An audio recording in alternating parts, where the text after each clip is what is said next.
Welcome. I'm Dr. Chris Bulnes. I'd like to welcome you to this ADA Facebook Live event entitled Your Top 5 Questions on Dental Benefit Issues Answered.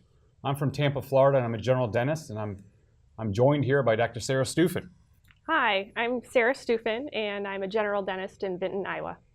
Awesome. So, kind of the format today, I'm going to call Dr. Stuefen Sara, and she's going to call me Chris. We're going to keep it a little informal. So, as we progress, we're going to go through a couple questions, maybe 5, and we welcome questions and comments from you all out there in Facebook Live. So if you could, please type them into the Facebook Live box, and we'll answer them for you after we get through our 5 questions. So thanks. So I do think we have a question, so we'd like it answered. So I'm going to go ahead and go into that, and then we'll have a little dialogue. So a common question is, when a patient has a dental benefit plan that was not signed by the dentist, and the EOB or the explanation of benefits says the dentist was in network, the dentist may not be allowed to charge the allowable fee. How can this happen? So this happens quite a bit, and it's happening more and more. So you sign a contract with a plan, and you think that's all that patient, or that's only the network that you're going to be in. But you might get a patient and later get an EOB from something that you think that you're not in network with, and later to find out you are, and you're supposed to be reducing your fees. So wait, so let me get this straight. So me, the dentist, I sign a contract with a third-party payer. It's a contract, it's a legal document, I would assume. But you're saying that now I'm associated with a different benefit plan. How is that possible? How does that work? Right. Yeah, so there are some PPO leasing companies that will lease out with different networks, and some lease with over 200 networks. Also, third-party payers will have that as well. So you need to be looking for a certain clause in your contract, and that's called an affiliated carrier agreement. Oh, okay. This is something that gets really important when you're looking at a contract. You want to make sure that you understand everything that's in there. So one of the wonderful ADA member benefits is the contract analysis service. So if you want your contract analyzed and to understand any of these clauses, submit your contract to your state dental society, and they will forward that on to the ADA, where you'll get an analysis of what everything means. So, and I assume as an ADA member, that's free for our members. It is. That's a great service. It is. So that's wonderful. So make sure you read the contracts, I think, right? Yes. Okay. Yeah. So reading the contract is important. That will be a key to this whole event. Excellent. So we're going to go on to one more question, okay? Okay. So dentists and their staff, we spend a lot of time on the phone, and we're on hold with the dental insurance companies, and we're trying to verify the patient eligibility. What kind of benefits do they have? We're trying to make sense of this all. With this burdensome hold time on the phone, what can we do to kind of help streamline this? Because we can't be on the phone all day. Right, yeah, that's frustrating. I know it's hard for me and my staff. It's hard to keep them happy when they're on hold all day. So there are definitely some different things that we've done within my office. One thing is registering and using the different payer portals that are out there. Those definitely help and reduce some time, but not every payer portal is created equal. So you were talking about payer portals. Are you saying for each benefit plan or benefit insurance, there's a portal I have to go to? So that might be like 20 that I have to go to. So I have to go to 20 different spots to get patient eligibility. That doesn't seem like it's very efficient. And I know as a dentist, I spend a lot of money on my practice management software, and I would think that would be something I could use. So how can the ADA use its leverage to help kind of reduce some of this burden? Right. So we all think it would be ideal that when we're looking for benefits, that we could just click a button within our practice management software and it would be all downloaded and right there. But unfortunately, that's not the case yet. The ADA did have an administrative efficiency summit last year to try and relieve some of these burdens. And so they met with dentists, clearinghouses, software vendors, third-party payers to kind of try and deal with some of these efficiency issues and try and see if we can improve things. Oh, I did read about that, and I think that was in the ADA News, and I do believe they're convening part 2 of that on June 10th at the ADA building. That's right. So this is kind of moving forward, and I think it's great for the industry that maybe they can actually get some efficiencies back into our practices. Right. So they did get a lot of momentum from the first meeting, and some really good things came out of that. A white paper, a statement on EFT payments and electronic remittance advice, and how to make that work in our practice and reduce some of that time that our staff spends trying to reconcile. Oh, great. Well, that's good. So for everybody out there, EFT payment, electronic funds transfer, they're depositing that money right in your bank account. That's not very easy to do. It's hard to reconcile what's happening there. So the ADA is kind of working through that with the different partners that we have in the industry. Thanks for the answer. So we're going to go on to another question here. Doing great. I hope you guys are enjoying this out there. So we know a lot of dentists sign contracts because they feel that those fees on the fee schedules are acceptable, and then you also have patients that are covered by the plan. Can you talk about other contract clauses that maybe affect, the dentist's ability to kind of earn a dollar? Yeah. So when you get a fee schedule in the mail, you need to be aware of more than just that fee schedule. There's a lot more involved. So make sure that you're reading the contract before you sign it, and make sure that you're aware of the processing policies. So the processing policies will be mentioned within that contract, but you need to get a hold of those and make sure you understand what all of those are before you sign. So you mean processing policies. The benefit plan gives the doctor who signs the contract a policy manual, for better words, on how and what they're going to pay for. Is that what, Right. That's what I'm hearing? Right, yeah. Okay. So there are some clauses, for example, like bundling, where even though you're completing, say, 2 separate procedures, 2 separate CDT codes, the third-party payer, in an effort to save costs on their end, will bundle those and pay those as one procedure. So I do 2 procedures on the patient, and the insurance company goes, no, that's one procedure, Right. and they're going to bundle it and pay it as one. But I just coded out two codes. Don't I deserve payment for 2 codes? Well, you signed that contract, Chris. Oh, that's right, a contract. I see. Okay. So what's an example of that? Like in everyday dentistry, what is this example? So the most common one that the ADA sees and deals with is core buildup and a crown, and those being bundled together and paid just as one thing. And generally it's just paid as the crown. So that fee that you would have normally charged for a core buildup is not reimbursed. So the core buildup is part of the crown? Right. In the contract? Yep. Understandable. Okay. So what other clauses could you reflect upon that Sure. would help our viewers? So least expensive alternative treatment, or the LEAT clause, talks about basically if there's more than one option for a treatment, the third-party payer is only going to pay the lowest cost option. So I guess an example would be what?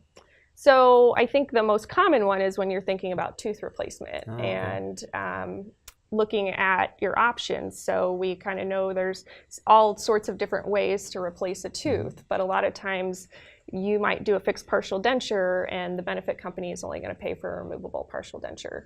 So the benefit we played on the removable piece, which is cheaper or least expensive, and not on the fixed bridge. Right, and so then that patient is left to pick up that additional cost. Oh, okay. So something just popped in my head. So some members that I talk to, they use this word, and it just came to me, was disallow. Like, what is that about? Yeah, so disallow is definitely an issue. The benefit company basically can disallow the procedure, and that means that you cannot bill the patient for you and bill the patient for the procedure. And not only that, the benefit company is not going to pay for it at all either. So I'm doing a procedure. I'm submitting the claim to the insurance company, right, the benefit plan. Right. They then on the EOB disallow it, and that's communicated back to the patient. I don't get paid, and then I can't go recoup that money from the patient, right? Because it's disallowed. Yep. That's a strong word. So Gosh, don't like that word. Right. So is there any other language that maybe the benefit company could use that would help us? Yeah, so denial would be much better. So if you get that a procedure is denied, then that procedure will be covered. Then you can bill the patient for that procedure. And I find it funny because I never like to be denied either, but in this situation, I'd rather be denied than disallowed. That's right. Oh, wow. Okay, well, that's great. Any other clauses? Yeah, so non-covered services is definitely something else to be aware of. So that's basically a procedure that isn't necessarily covered by the benefit plan. So a lot of times I think like a cosmetic procedure, whitening, or a veneer that might not be covered by the benefit plan, but because you've agreed to it in their processing policies, they are able to restrict you on what you can bill for that procedure. So layman's terms, if I'm hearing you right, so I have a patient, I signed a contract, there is obviously a processing policy in place, and I want to do a veneer. They're not covering veneer, but they do have a fee schedule for veneer apparently, but I didn't agree to it and I can't do it. So when I go to charge the patient for the veneer, I'm behest to the fee schedule? But you did agree to it. Oh, you're right. That's that contract. So how do we get around that? What happens on those non-covered services? So there's definitely been some legislative advocacy for this. So 38 states have passed legislation against using a non-covered service clause. But you need to be aware that even if your state has one of those rules, it doesn't mean that it's going to be, if the plan is self-funded, they don't have to follow those rules. Oh, we're going down a rabbit hole. Yes. So self-funded. So what? Okay, help us out. Self-funded. Is there? What's the plan? Why? Why is there a difference? Is there self-funded and what's the other one? Is it fully funded? Sure. Is that? And then I think the fully funded plans are state regulated? Yes. Where the self-funded plans are under what's called ERISA, which is a whole big word. Right. But that's federal, am I correct? That's federal. So if it's a federal plan, non-covered services doesn't help you at all. Doesn't matter. And so if you think of self-funded plans, a lot of the big companies, a lot of the big employers are using self-funded plans. Oh, okay. And I think that splits like 50-50, and I think that self-funded market is kind of growing a little bit. Exactly. So Facebook Live, beware. So I think we're going to move on because I think we hammered that one home pretty good for the viewers. Good. We're going to go ahead and go on to the next question. So, excellent job, by the way. You're doing great. So are you. Yeah. So have you seen or heard from your colleagues that a high number of claims are being denied? I like that word. Remember, we just said that. Right. Okay. And what advice would you give dental offices if you're getting denials? Yeah. So this is definitely frustrating. The biggest thing is you need to document. Make sure that you have all the information that you need. So like an example would be, I do a procedure and I just send it in. I don't send an x-ray and a photograph. I don't send a reason why. Like that would be called a narrative, right? Would that be good to just send it in and see what happens? You can try that, but it might not work out so well for you. So think about with a crown, generally a third-party payer is looking for preoperative, periapical, and those need to be diagnostic. You need to have all of the information that you need to see. And they're also looking for a narrative. And you need to make sure that those narratives don't make assumptions of what can be seen. You need to make sure that they're actually describing the situation for that patient. So like an example of a crown, so probably a bad narrative maybe would be my wife doesn't like it, so I want it replaced. That's not a good narrative? That's not a good narrative. You want to make sure that you're using clinical terms. So clinical terms, so I assume an 18-year-old is not looking at this on the other side trying to make a justification. This is a dentist we need to be talking to? It's right. You are talking to a dentist. Oh, okay. So we can talk language. Exactly. Okay. So that's pretty important in a narrative. And I think I heard that one time in an AD lecture that we should use, our dental terminology to better echo what the event was. Exactly. Okay. Something else that we found in our office that we use a lot is our intraoral camera. So a lot of benefit companies, that's not required, but it's very helpful in creating a story for what you're seeing with what that patient is presenting with. So use your intraoral cameras. They've worked really great for us. Excellent. Awesome. So I think we got one more question. Okay. And then we'll kind of see what the audience has to say. I'm kind of intrigued to see what they've chimed in with. So have you ever encountered any situations where claim payments were delayed or plans were asking for additional information, including maybe information that you already submitted? Yeah. So we probably all heard this from our team member. I've submitted the claim and now they ask for more information and I already did that and now I have to do it again. So I think we've all heard that. One thing that's important to remember if you're using analog radiographs is to make sure that you are not sending your original, send a duplicate so that if that situation does happen, you still have a copy. You also want to make sure that you're using the correct address. So generally an appeal would be generally an appeal might go to a different address than where the original claim goes. So for an additional information, I'm thinking scaling and route planning. What kind of information should accompany a scaling and route planning code so that it can support what was done? Right. So generally you want a full periodontal probing and charting. and a complete mouse series of radiographs. Okay. And those radiographs need to be a diagnostic, and they need to show evidence of bone loss. And that's a big thing that the company is probably looking for. So, and I would still think if you're under contract, there's still processing guidelines to dictate Right. when you can and when you cannot do scaling or replanning. Right. So they might look for certain things like certain probing depths, and even if that patient needs that procedure, they might not qualify for it to be covered under their plan. Oh wow, that's good information to know. So I think that stops our question. Let's go look at Facebook Live and see if there's Sure. any questions that came in through our audience portal.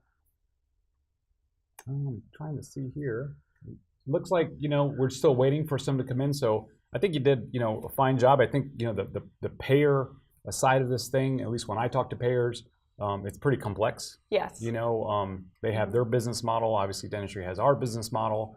But I do think the ADA tries to bring that together so that when it Right. does come together, we can kind of work in concert so we can achieve better oral health for our citizens in America. Exactly. Yeah. So we're definitely looking for ways to improve our efficiency within the office and decrease time that we're spending trying to get payments and things like that. Oh, awesome. So I think we got a question from Sandy from Idaho. What should dentists do when companies deny a patient a crown and the tooth is one bite away from breaking in half due to through and through cracks, but there's no decay? It's denied.